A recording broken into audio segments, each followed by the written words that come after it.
Welcome to part 3 of our capsule compounding series. And now that we have the definition of terms out of the way, now that we have the guiding principles for your calculation, looking at pure drug as a source of the active, triturates as a source of the active, tablets as a source of the active, we are now going to do some actual calculations. And the first one we're looking at is the fill weight information. Fill weight or fill capacity. So let's look at the table. This is a refresher. Each shell has different capacity for the drug. The capacity or the fill weight is dependent on the physical characteristics of the powder. So paracetamol will have a different fill capacity from, say, ibuprofen. Starch has a different fill capacity from the diluent lactose. So here are some of my data sets that we have gathered over the years. Let's look. For a size 1 shell, the starch weighs 421 milligram, but lactose is 539 milligram. For a size 1 shell, which is a smaller, size 1 is smaller than a 0, 320 milligrams is the weight for the starch, and 361 for the lactose.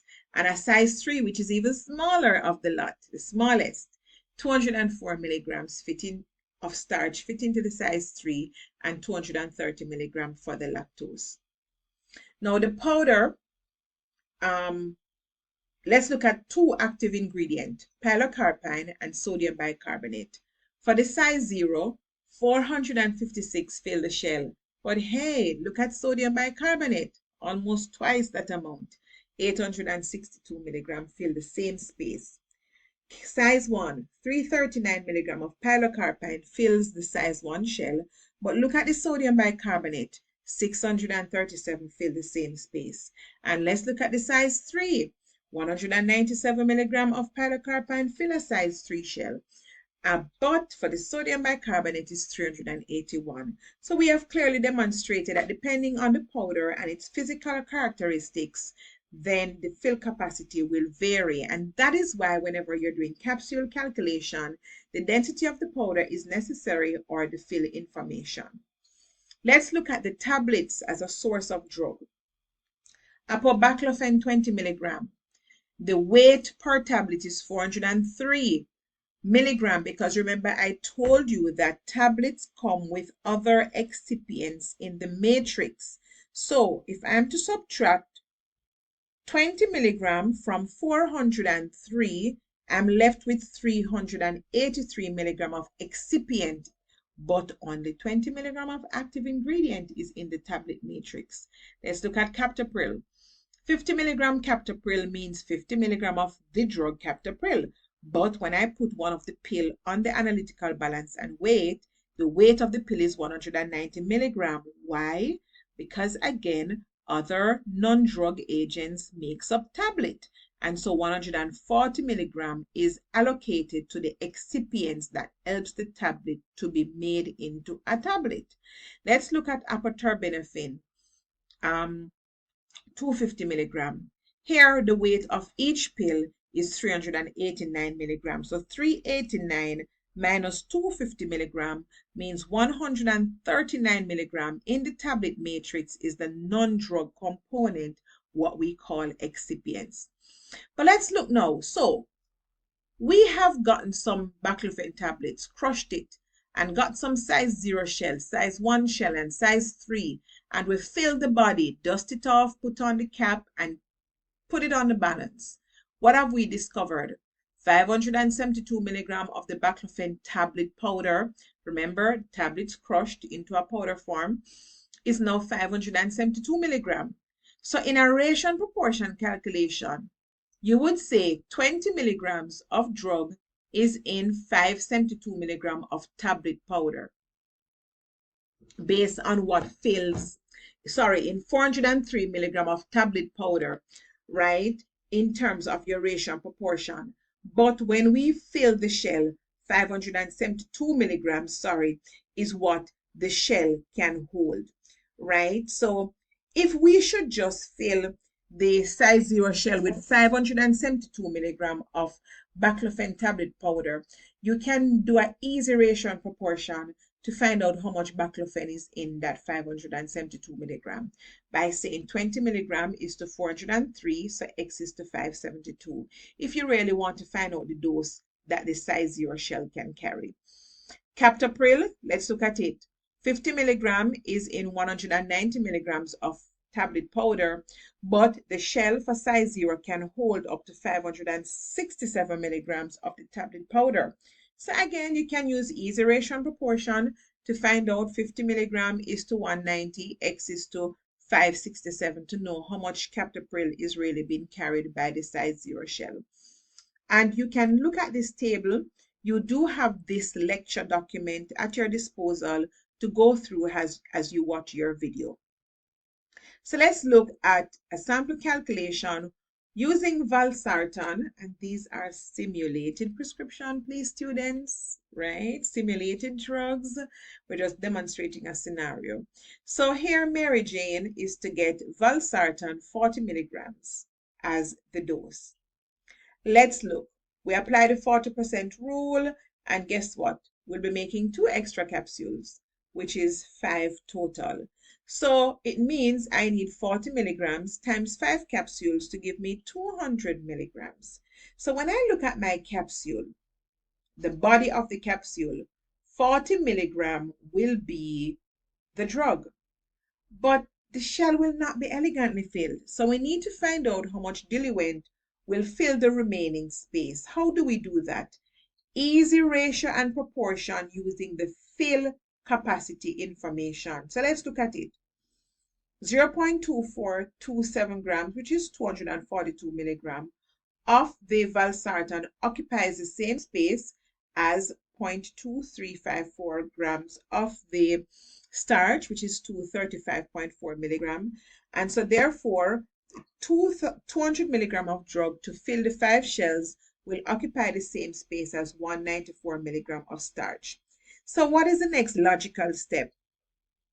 This next step is very similar to isotonic solution and suppository calculation. So just like for isotonic where you say salt alone to make anything isotonic is 0.9% and you apply the rule to the total volume. Same thing with suppository. Whatever the fill capacity is for each suppository mole, you multiply it by 5 to find out the cocoa butter alone to fill the 5 suppository if this were suppository.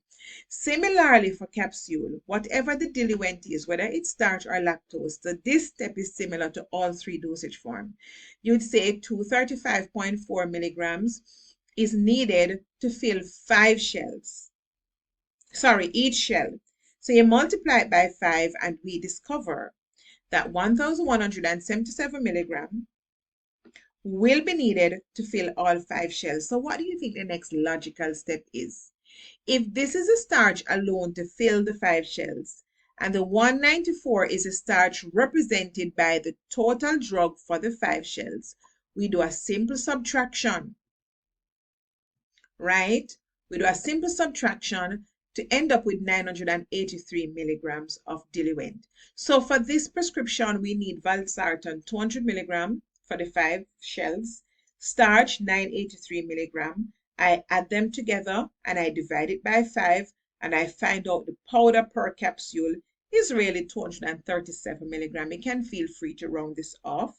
So 237 milligram plus the shell, remember, the gross weight of the capsule, which is the weight of the capsule, will be 237 plus 46 to give us 283 milligram. So when I go to the balance and I take your capsule with the head, the body, the powder, all snapped and nicely filled on it, I will be getting 283 milligrams on the balance if you have accurately compounded your capsules. And that, students, is when you have the pure powder as the source of the drug. If you had 2 drugs in this recipe, all you do, you repeat this step right here. So you'd use the fill capacity information for drug A, drug B. You do the starch represented by drug A, drug B. You do the starch alone and you subtract it from the starch alone. This is done for suppository. This is done for isotonic solution, so it should not be a strange concept to you. Let's go down to the last part for this recording. What if I'm using tablets as a source of my active drug? And so, hey, we have valsartan 80 milligram tablet powder. So it simply means that when you look at your fill capacity information, it's the tablet powder that you are going to see, because you do not have valsartan pure powder. That's the premise. So when you look at the weight of the tablet, this is important, because in order to know the aliquot of the tablet powder to use, you need to know the weight of the tablet, right? So let's look at this. We repeat the same step. 5 capsules, we need 200 milligrams for the 5 capsules. One tablet has 80 milligrams of drug. So how many tablets will give us the 200 milligram? And we have 2.5 milligram. So we determine the tablet powder, which is equivalent to the 2.5 tablets, and that's what go in our new formula. So your statement would say here, obtain 3 tablets, crush 3 tablets, but I'm going to remove the tablet powder that is equivalent to 2.5 tablets because my formula calls for 2.5 tablets. If you tell me use 3 tablets, crush 3 tablets, the calculation is very wrong. The patient will receive an overdose and your capsule will not be correct. Let's look at it. One tablet weighs 358.9 milligrams. So 2.5 tablet will weigh 897.25 milligrams.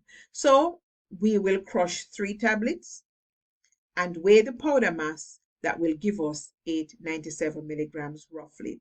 So that means that if I should divide that by 5, the tablet powder in each shell will be 179 milligrams. And as you can see, the tablet powder for each, the fill capacity is 238 milligrams. So yes, we're going to need some diluent to fill the unfilled space so your capsule look nice.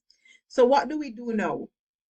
To find out the starch needed to fill that space, you'd say 238 milligram, which is a fill capacity for the tablet powder, is equal to 235.4 milligram of starch, right?